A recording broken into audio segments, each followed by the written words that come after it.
looks like a psych room. That looks like a very clinical clock in the background. Yeah. And it's behind, usually my clients sit here, so that's behind them, so they're not clock watching. I used to have a big hourglass. In fact, I still got it here, so because I thought that would be really cool, like you turn it and it's slowly. Yeah. But people were watching the sand all the time, getting so nervous about it, I had to put it away. How interesting is that? Yeah. Well, if there's a clock in the room, you can't help but clock watch, right? It's That's interesting right. thing. If you want something to end, then you'll be looking at it, it will go slowly. If you want it to keep going, then it'll go too fast. So that's right. Amazing. Well, I think we're all set up here. I'm just going to adjust everything, make sure we're looking good. We're recording. You can hear me fine? I can hear you perfectly. I appreciate you coming on with a good microphone. Looks great. We're rocking and rolling. Well, welcome back to the Coaches to the Moon podcast, ladies and gentlemen. I'm very blessed to be here today with Sarah Godfrey. She's an author, podcast host, business owner, blogger, speaker, coach, and psychologist for over 20 years. She's nodding as if she doesn't want people to know that, but you deserve the recognition. Owner of Moving Mindset Psychology, co-founder of the Aware platform, Sarah Godfrey, all the way from Melbourne, Australia. Thank you so much for being here today. Oh, thanks, Alex, for having me. That sounded very impressive, or that I have attention deficit, one or the other there, didn't it? No, all good. I think you got a very impressive resume, and I certainly don't have a very impressive resume. So it's great to have people on the call who have done a lot of cool stuff in their lives, and you clearly have. So look, I think when you've been around as long as I have, you get to do a lot of cool stuff. Longevity is the key, isn't it? You keep referencing how old you are so far in this call, and I won't have it. You told me that you spent the whole weekend spending a buttload of money at the Formula One, and so I know. Sounds like you are young at heart and in body. So look, life's for living, that's for sure. 100%. I couldn't agree more. And there's a lot of vibrancy in what you do. You're helping a lot of other people to live their lives on another level, which is amazing. So I just had a little question to start off with. We're on a podcast today. I wanted to talk about your podcast quickly. It's called the Business Hangover, which I love the name of. Why did you call it that? Well, it was funny because Nikki Mackey, my co-founder, we were just sitting around and we just love to talk. And so we thought, well, why don't we just talk what we could talk about? Both love business. But we also felt like we had it at the end of the week on a Friday. So it was like having a hangover from working.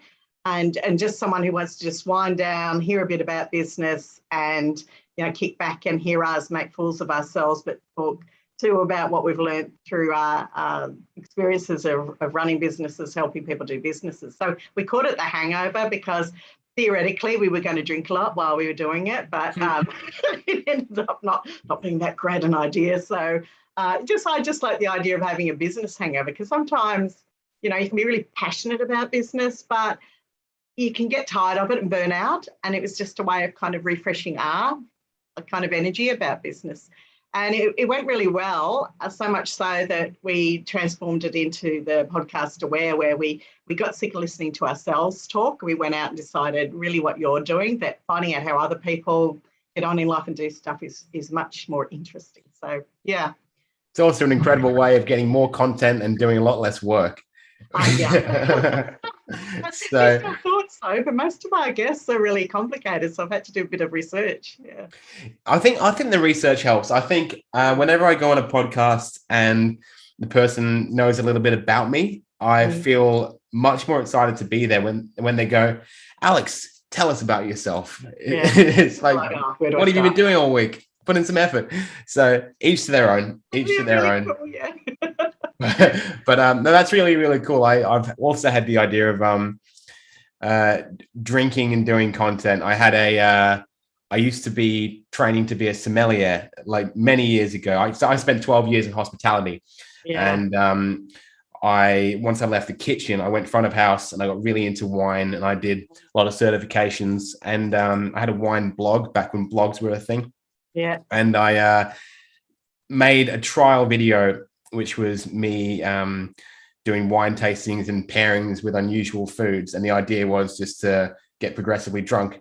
But the thing is, to get drunk off wine, you can't do that in a 15-minute video. You got to kind of like do a lot of editing and exactly, you know, so what, it didn't work out. I thought it was going to be funny, but it wasn't funny. But we know, we learn these things.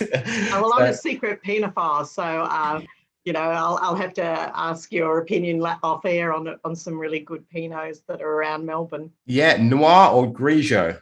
Noir, but I drink the Grigio as well. But the the dirty manure kind of Pinots are really my flavour. Farmyard ones, yeah, I love it. The manure, ones that smell like the floor of the Easter show. That's the one. You got it. I love that. Yeah, that's great. Well, it's interesting actually. The Pinot Noir has become the most drunk red in Australia now. It used to be Shiraz, and it's flipped over. Those big 14.5% massive Shirazes, you know, all the baby boomers with the big red noses eating steak and meat. They're not as popular anymore. And things like Pinot Noirs from Victoria and Adelaide Hills and New Zealand, Tasmania, and these lighter reds are becoming the most popular as people's diets become lighter as well. Yeah, you know, it's not meat and 3 veg anymore. It's people are drinking red wine with Asian food and sushi and Vietnamese and healthier lifestyles. And for me, certainly, I'd never have a Shiraz unless I'm at like a dark French restaurant feeling you know, like a bit of a bon vivant with my mates. Yeah I can't drink those big Shirazes. No, that's a real hangover, right? Oh yeah, that's not a business hangover. Yeah. How fun. I've run into a few wine enthusiasts on the podcast. I think business does it to you. I think it does. It's your wind down, isn't it? Yeah I love it. It's healthy, but it's a wind down. Oh, that's great. Well, let's talk about you, because we could do wine forever, but I don't think it's why people are here. What I found really impressive about you, Sarah, is you've got a heck of a lot of testimonials and traditional media appearances under your belt that you can see on your website. You know, ABC radio, TV shows, like legacy media, newspapers, which just give you this incredible social proof as a coach and as someone to work with. What advice do you have for any coaches or kind of service-based business owners who would love to get the same exposure and opportunities in the media? Look, that's a really great question, because I kind of tripped into the media.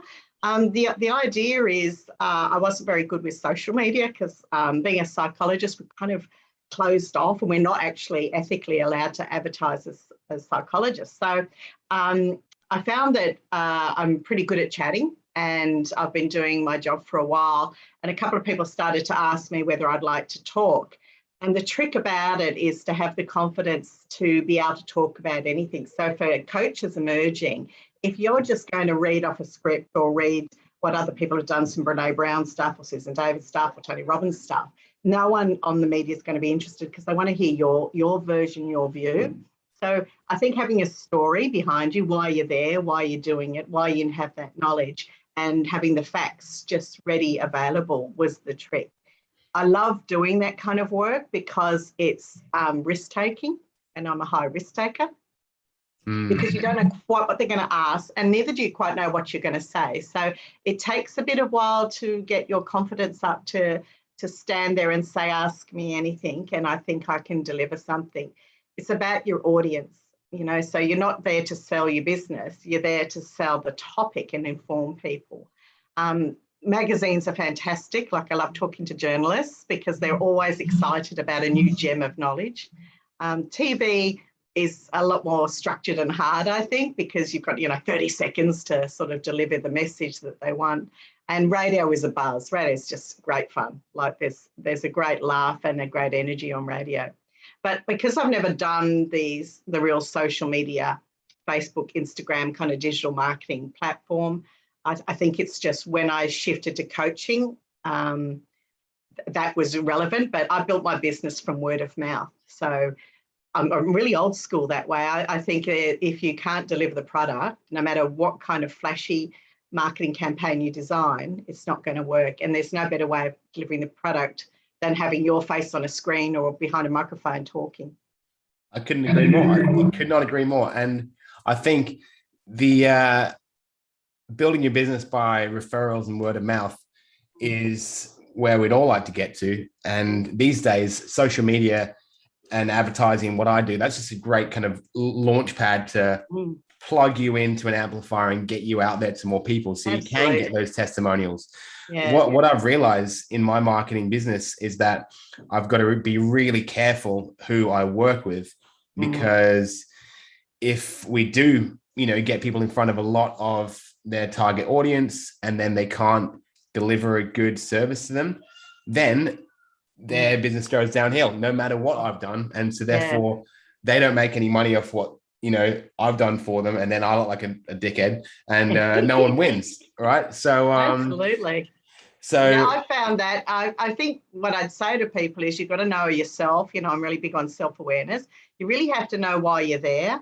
So if you're there for the money as a coach, forget about it. People will see it through. If you're there because you genuinely think you've got something to offer, then people like yourself who are doing digital marketing, it's so much easier for you to sell authenticity than somebody who's just trying to shift the market because they've watched a few ads and think they're going to make $1 squillion in a year. So my greatest thing is, nestle down into yourself, anchor yourself into your value set, and then go and see someone like yourself and say, okay, I know exactly who I am. I know exactly who my market is. And go for the long term. There's no short way of making money in business. It is the grunt. You've got to get in there and do the hard work. You don't know how excited I am to hear you say that, Sarah, because it's grunt work, I tell you. You're completely right. How long have you been in business for? This is about, I think, my 22nd year. So when I put out my shingle as a psychologist, before that I was doing business and marketing. Not this kind of marketing, but, the old school letters and things like that. So I put my shingle out. I bought a house to make into a clinic. It was just me, and I built it up from there. But, one of the things I think I learned along the way, and I keep saying this because I've got about 17, 18 psychologists at my clinic, and they're all have their own businesses. They just, rent the rooms and the infrastructure. But the thing is, people come in and they want to be earning, the big money fast. But I made my money because I undercut everyone. Like, I opened the door and I looked at what people were charging as a therapist, and I halved it. Wow, and so I halved it. I didn't make any money that first year, just saying that I just decided my competitive edge wasn't experience at that stage. I'd only been, just graduated. My edge would be that people could afford me. And so I went for the mass. I went for more people to get my name out, as long as you could deliver the great service, rather than trying to pitch myself at people who'd been doing it for 20 years. And I keep saying that to people all the time. If you're starting out, bring your money down to a realistic price range. As a coach, if you're starting, don't go charging $300 when you've been doing it for 6 months. Eventually, people are going to notice that you don't have the tenure, and they're going to wonder why they're paying that amount of money. So pitch low and build from there. That's really interesting. And I like that, because a lot of people, because of the way the coaching business and industry is structured, just are trying to do exactly what someone else is doing. Follow them. He charges this much, I'll charge this much. Yeah. And it leads to a lot of unhappy clients. I've been there. I've done that, in my early days, and it was definitely not delivering value for money. And but now my marketing company, I think my prices are double or triple what they were when I started. And could be. I'm interested. Do you see a difference between clients who pay half as much in, your highest paying clients, and how they behave?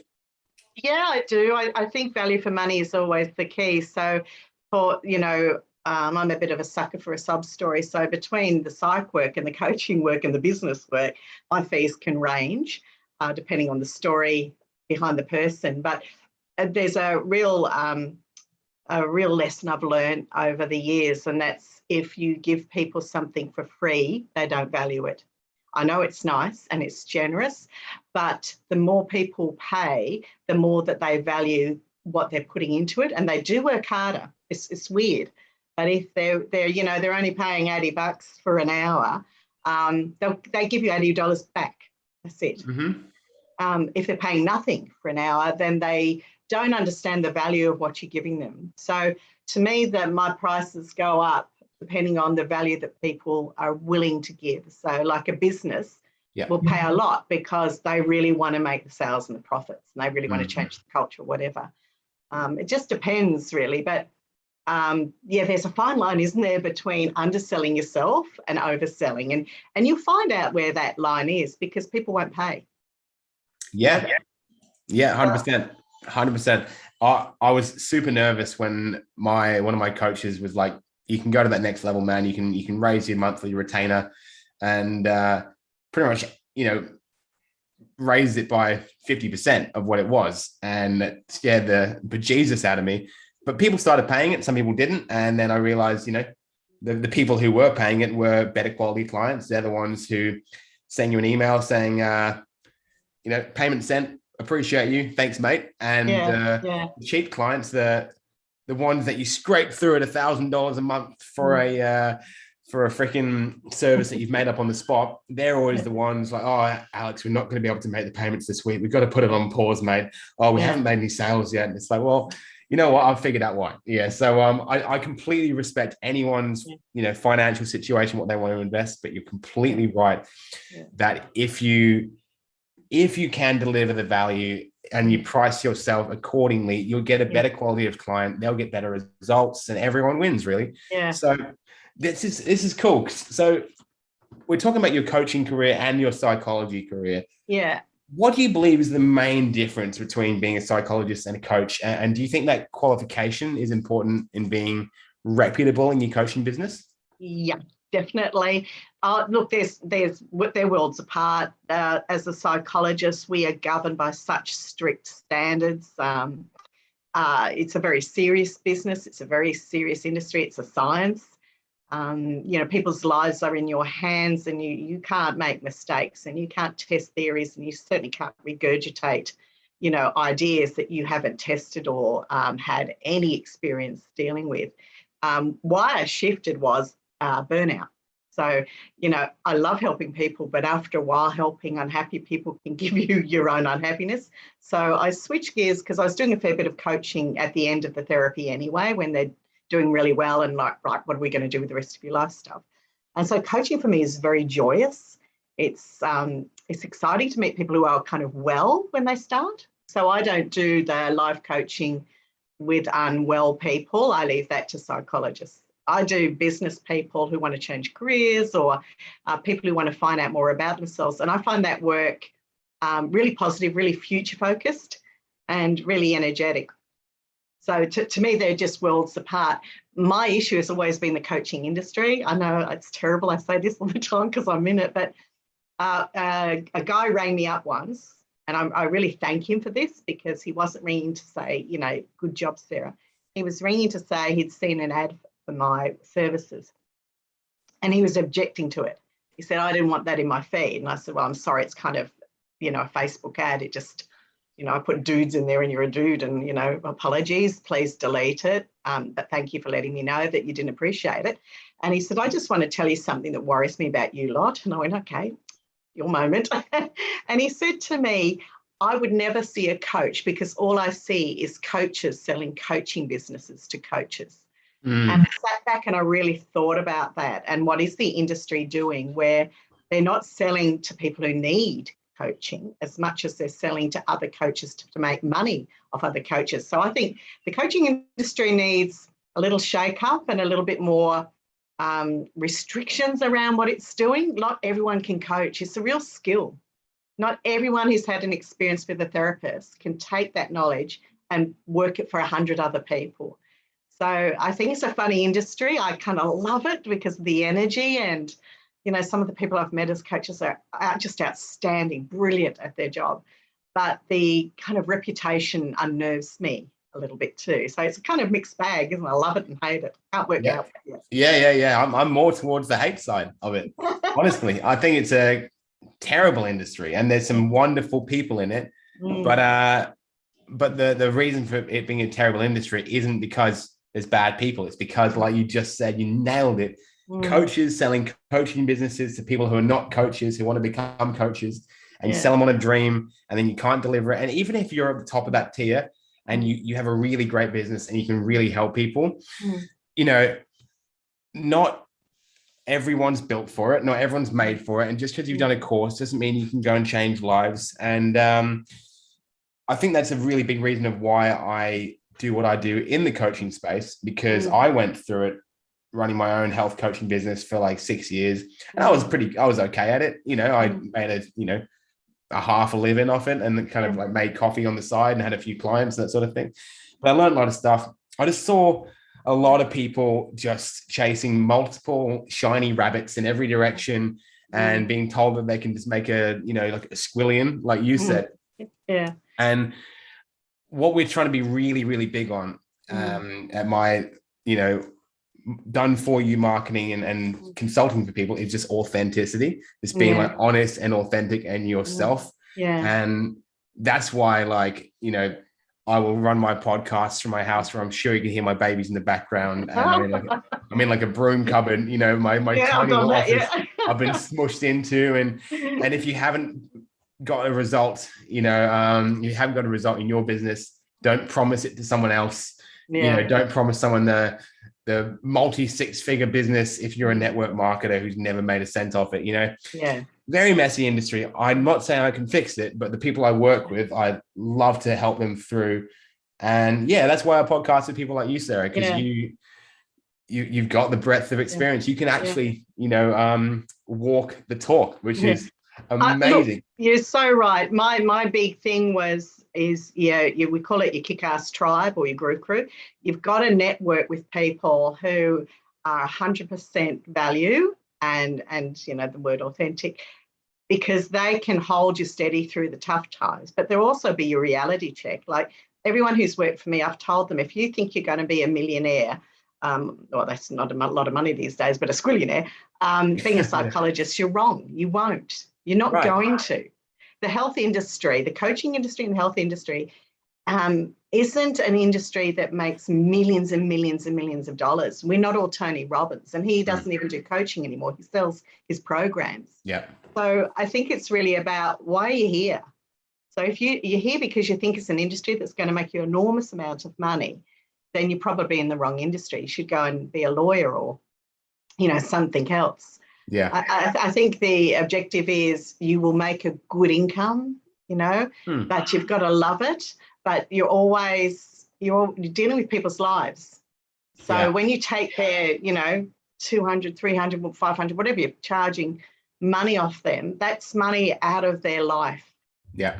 So you've got to be really careful that you know what you're doing with that money, because I think it's a big sacrifice to do coaching. It's a big investment. It's like going on the stock market. Some people walk away, just enlightened and their lives change, and some people can walk away worse or just the same.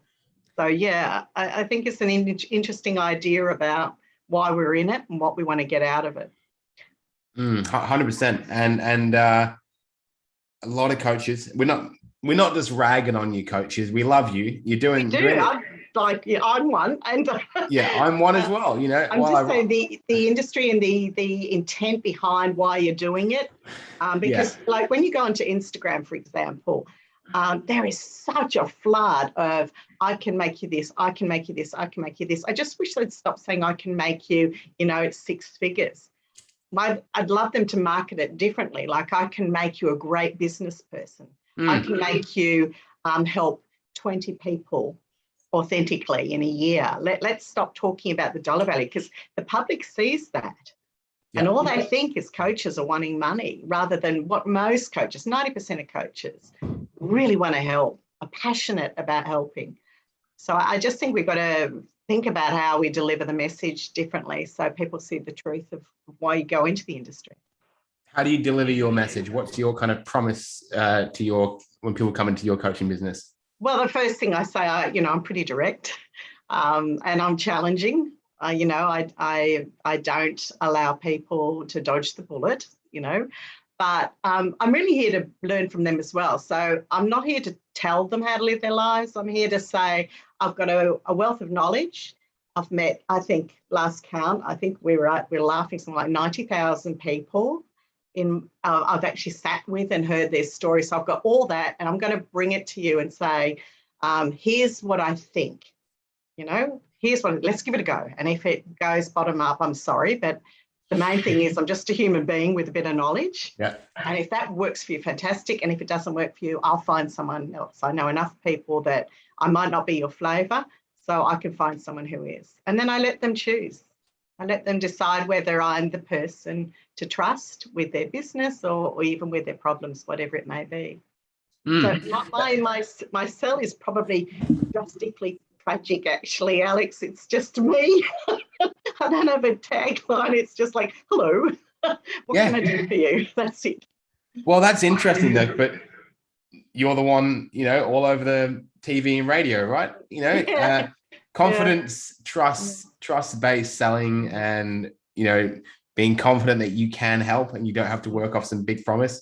I think that is definitely something that comes with experience. You mentioned Tony Robbins. You can go to Tony Robbins and he could fix pretty much any problem that you've got. Yeah. But when you're starting off, you've got to kind of niche right down and be like, okay, I help tradies to generate an extra 7 to 10 leads every week in their business.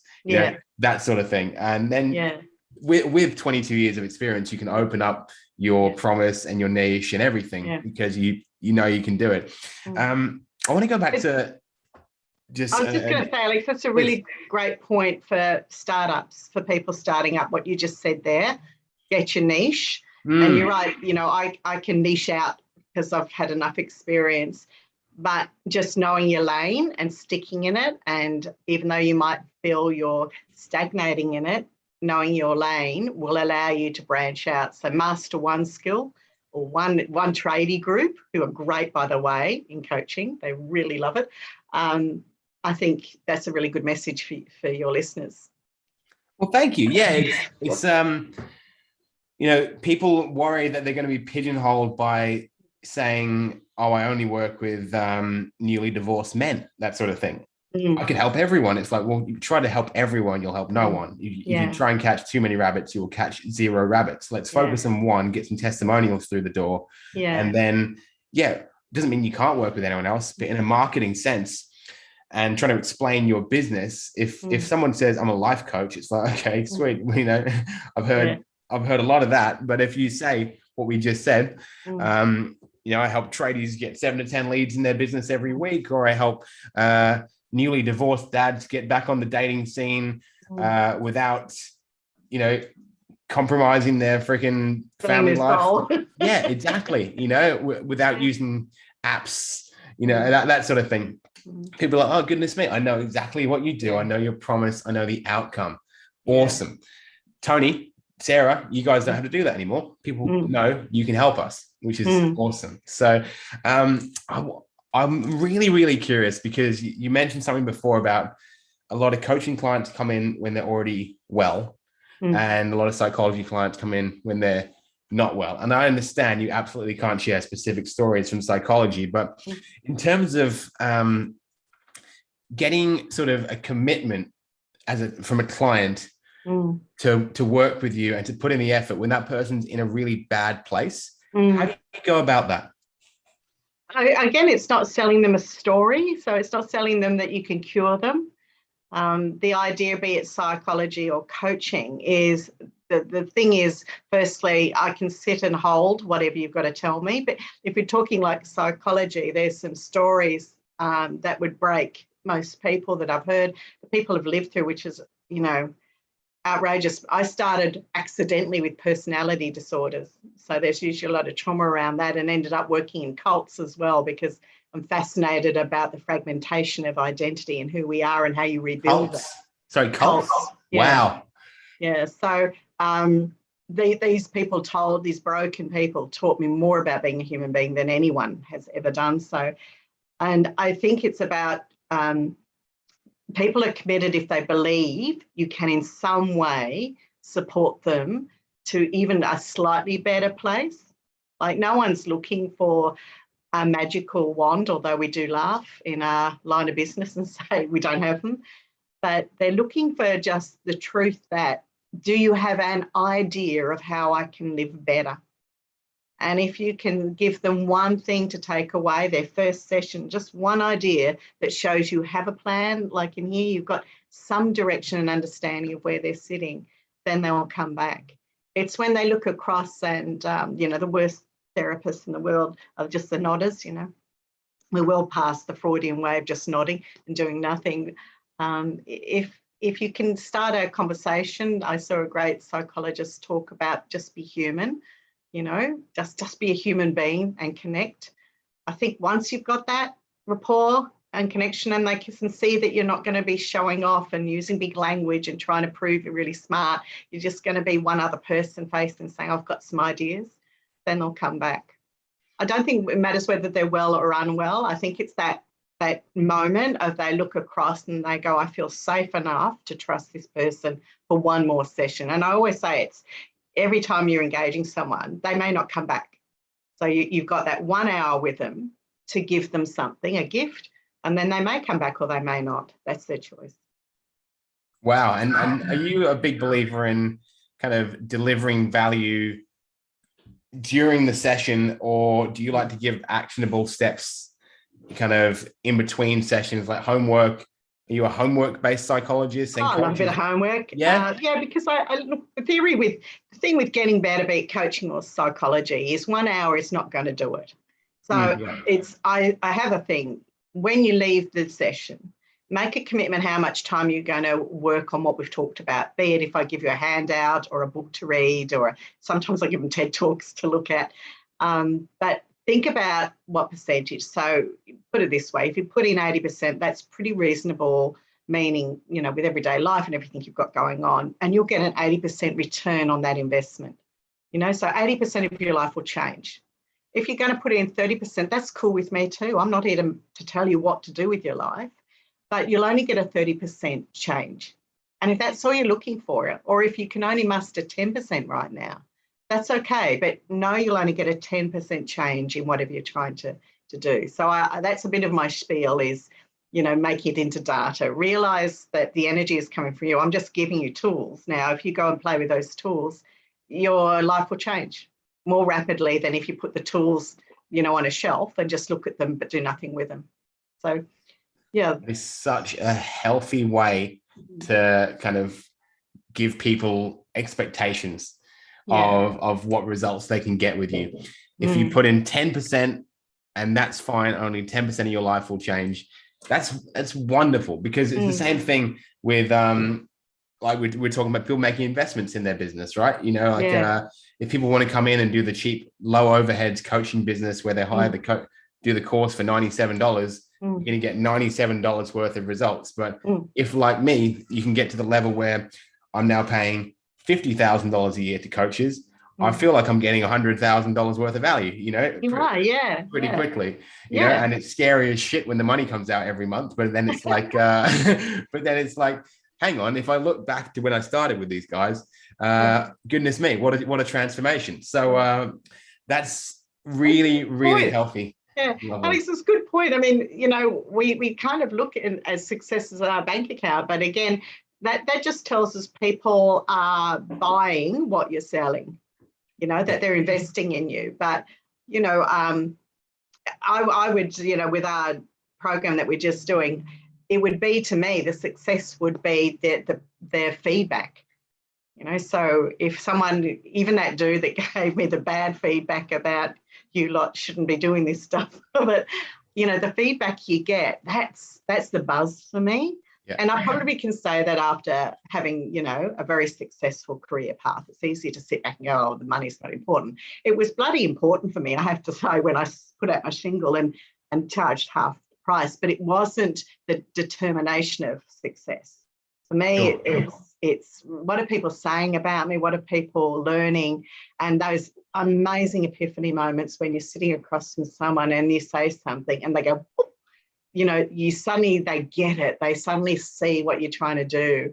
And then they're off and running and you go, great, hope I never see you again, other than, bump into a bar. I love that as well, because I say that to people, my consulting clients. I'm like, I want you in for 3 months and then never again because you don't need me. Yeah. So it's a funny industry, isn't it? We actually trying to get ourselves out of business all the time. Awful model, terrible model. Yeah. How does it work? Hey, I fully agree, by the way. I think money is important. Obviously, you can't move forwards very quickly without it. It's very, very stressful without it. But I'd love to leave this on a really, really high note. And obviously, you can't go into specifics, but have you got a story over your 22 years of someone who's changed that just really lights your heart up and makes you happy? Look, a recent one. I can think of a recent one actually for coaching, which is actually one of the testimonials on my website. This incredible company rang up and said help, and I worked with one of the senior execs, and they were about to leave or get the fire. There was just a colossal mess conflict-wise, and instead of her working out how to handle the other person, we worked out on how to handle her. And the change in her, from her body language, we altered her body language, we altered her phrasing, we changed her, she was called emotional into passionate. We changed the way she responded. She asked me, I want a seat at the table, like she wants to be right at the top. And I said, okay, so if you want that, this is how we get there.